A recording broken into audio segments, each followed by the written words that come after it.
Mr. Speaker, I thank the Honourable Member for his speech. In principle, the Government shares the same objectives as Mr. Murali. We have been moving in the direction of extending more rehabilitative options to those who commit offences, especially those who suffer from mental health conditions.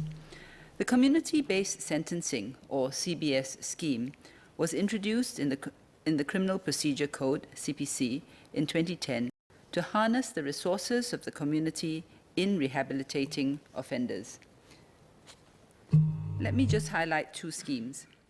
Each year, the courts have been making about 80 mandatory treatment orders, or MTOs, which are targeted at persons with mental health conditions, and 80 community service orders, or CSOs. We have seen encouraging results on both these schemes, and I've been told that some who complete their CSOs even continue to volunteer with the organization where they served their sentence. We can go further and intend to do so.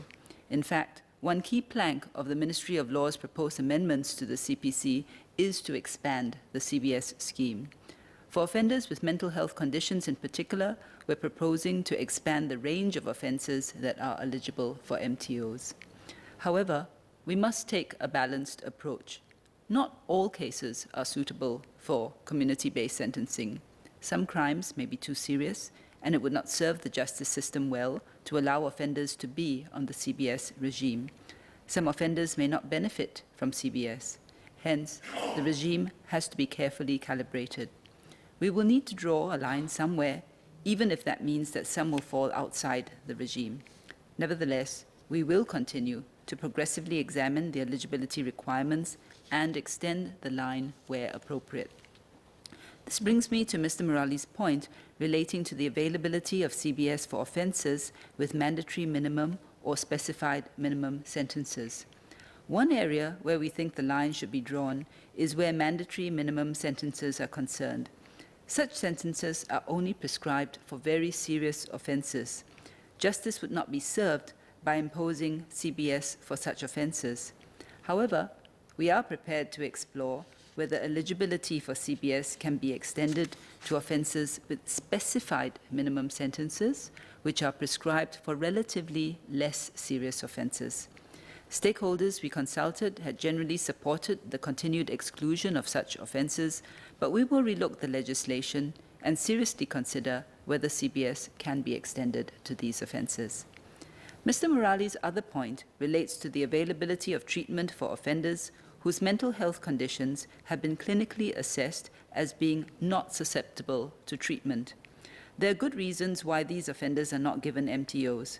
It would pose a danger to the public and undermine confidence in our criminal justice system if offenders who would otherwise be imprisoned are allowed to remain in the community, even though there is no prospect that the underlying cause of their offending can be addressed through medical treatment. This does not mean that these offenders are not given treatment. I understand that all inmates diagnosed with mental health conditions are seen regularly by prison psychiatrists. There is a large spectrum of such conditions, and the medical professionals will decide on the degree of treatment and management required. The Singapore Prison Service also works closely with IMH and VWOs to ensure continuity in monitoring and treating inmates with mental health conditions once they are released. For instance, inmates whose conditions are unstable will be escorted to IMH upon their release for continued treatment. IMH also makes arrangements for those requiring outpatient psychiatric treatment. For those who may not be able to return home, the Singapore Prison Service works with VWOs, such as the Singapore Association for Mental Health, to place them in special care homes. We regularly examine our practices and systems to ensure that the best possible measures are in place to give these offenders their best shot at effective rehabilitation, subject to what is feasible given available resources. We will carefully study Mr. Murali's comments, including the UK approach he has referred to ensure that as much as possible, no one falls through the cracks. Finally, we have various intervention strategies to prevent reoffending in cases where those with mental health conditions have been given warnings for certain wrongdoing but not charged in court. These strategies often entail close cooperation between various government agencies. Our police force works with multiple stakeholders, including MSF, the Family Service Centres, and IMH, to achieve this objective.